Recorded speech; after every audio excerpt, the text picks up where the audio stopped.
changing. They wanted to adjust their buoyancy. All they do is swallow some stones or rocks. What's that for? The gun? But according to us, if a shark will die when it stops moving forward. And this is actually true because each shark can open their mouth and push water past their gills. This allows them to breathe. If you have a look at their gills, they actually only move around 7 times per minute. That's about half the rate of our breathing. They are also very slow at reproducing. In fact, they only give birth to 1 baby shark at a time. They have a live birth, but it doesn't start out this way in the womb. There are actually multiple sharks at the beginning, but once they reach around 10 centimeters in length, they have very sharp teeth. And they will actually eat one another until only one remains. And this is quite simply because there is no placenta inside the womb of a greener shark. So they have to rely on one another as a food source. We actually have 5 different species of sharks in our shipwreck coast exhibit. If you can spot a shark that looks like it's moving quite fast through the water, this is the sandbar whaler. We have 3. We have 1 female and 2 males. Baby shark. Oh, so okay, 1, 2, 3. Baby shark. They are lighter grey in colour with a rounded snout and a very long dorsal fin. Wow, there's a really Now all fast-moving sharks have these long dorsal fins because it gives them stability at high speed. That's a huge one. The sharks are also known as the thick-skinned shark. And these guys are quite unique because they have 2 different types of teeth in their mouth. Most sharks just have 1. They have triangular serrated teeth on their top jaw and more slender teeth on their bottom jaw. And these guys can grow up to around 3 meters in length. Oh, look, a shark is. Now to spot the remaining 3 species of sharks, you're going to need to look under the rocks and sand and even between the crevices because they like to hide in there. If you can see a long, slender, light grey shark with little whiskers on its chin, you are looking at one of our bamboo sharks. These guys can survive in water that is up to 85 meters deep, or they can go into shallow rock pools and coral reefs. And if they're stranded in a shallow rock pool, they can survive out of the water for up to 12 hours before being swept out with the tide. So these sharks can grow up to 1 meter in length, and they actually don't give birth to live babies. They lay eggs. These eggs are circular, about the size of your hand, and look like seaweed. Another shark that we have in our aquarium that lays eggs is the Port Jackson shark.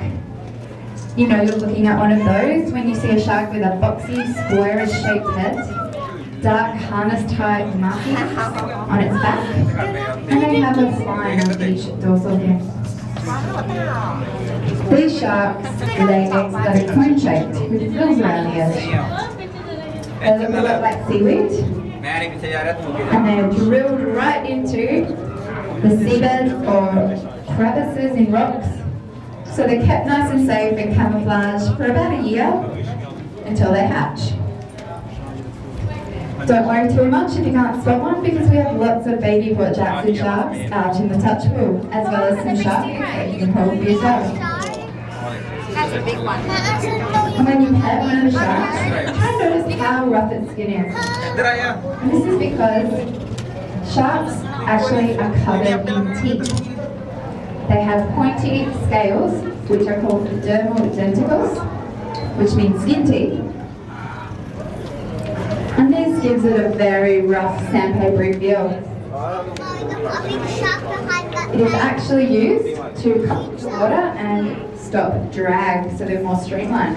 这是小鱼给它们吃的。我的 baby bubble. Did you know that in the old days, when pirates and sailors would go around the world in wooden ships, they would catch a shark and actually use its skin to sand down the wooden decks. Port Jacksons can grow between 1.5 metres and 2 metres in length. Now the final shark is the hardest to see, and I've only seen it about twice. It's because he always hides under the sand, and this is our wobbegong shark. There are actually 7 different types of wobbegongs in the world, and you can find 6 of those right here in Western Australia. They're a large flat shark with sharp dagger-like teeth,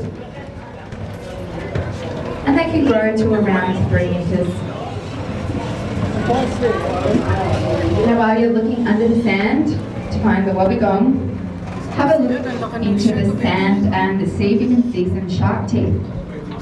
Now the chances are you'll spot a few, and that is because sharks actually lose up to 30,000 teeth in one lifetime. And that's each. So you can imagine how many shark teeth we have down there. Humans only get 2 sets of teeth, but when a shark loses its tooth, it only takes 2 days to regrow. And the jaw moves much like the conveyor belt that you're standing on. When one falls out, the one behind it just moves forward and takes its place. Okay, no?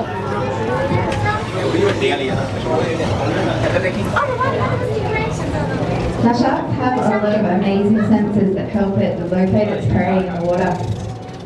If you could look down the side of one of our sharks, you might spot a line that runs from its nose all the way down the middle of its body through its tail.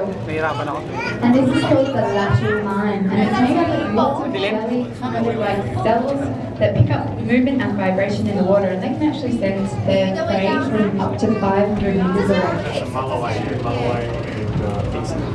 Another amazing sense they have is a 6th sense that us humans don't actually have, and this is called electroreception. So to spot the electroreceptors, what you need to do is look underneath the head towards the snout and see if you can see some indented black dots and spots, and these are the electroreceptors. So anytime an animal moves a muscle or its heart beats, it gives off energy, and this creates an electric field. Now us humans can't sense this or pick up on it, but the sharks can. And they can actually sense their prey and find it in the dark or under the sand or in caves up to 500 meters away. But the greatest of all senses that the sharks have is the sense of smell. A shark can actually smell a drop of blood 1 kilometre away, and this makes their sense of smell 10,000 times better than ours. They smell through their nostrils, which are called nares. They don't actually breathe through them like we do.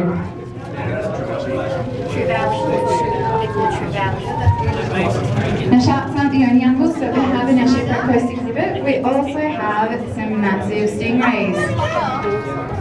If you've noticed our largest stingray, you're looking at the stingray. And they are actually the largest stingray in the world. They can grow up to 4 meters long and can weigh over 360 kilograms. They do have a sharp barb or 2 in their tail. Actually very docile and friendly creatures who only use their barbs when they feel their life is in danger. And there's a few reasons for this. The barb is actually in the skin at the end of the tail, and to use it they have to push it through and pierce the end of their tail, which leaves it with an open wound which can attract predators. It also causes them pain.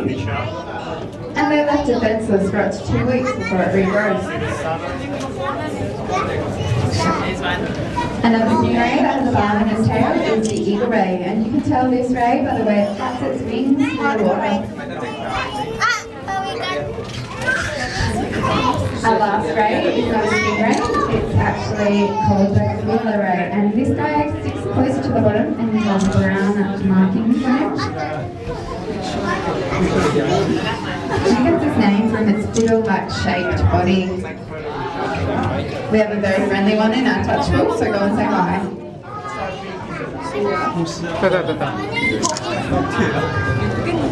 I do hope you're enjoying your underwater journey along Western Australia's coastline. Next on your journey and up to the left of the stairs is Perth Coast, where you'll find the gloomy octopus that has 3 hearts and blue blood. You'll see the western rock lobsters and the moon jellyfish, which surprisingly cannot sting us. And it's out to the barn O, ito yung pinaka niya. Ito yung pinaka-ano ng We've got a new door shark. in our coral reef display. Then it's out to the danger zone where you'll find all of the animals that can bite, sting and poison. And our touch wheel, you can touch a baby boy jackson, a fiddler, handle a starfish, sea urchin or sea cucumber. You can pick up a Port Jackson egg for yourself. And outside we have this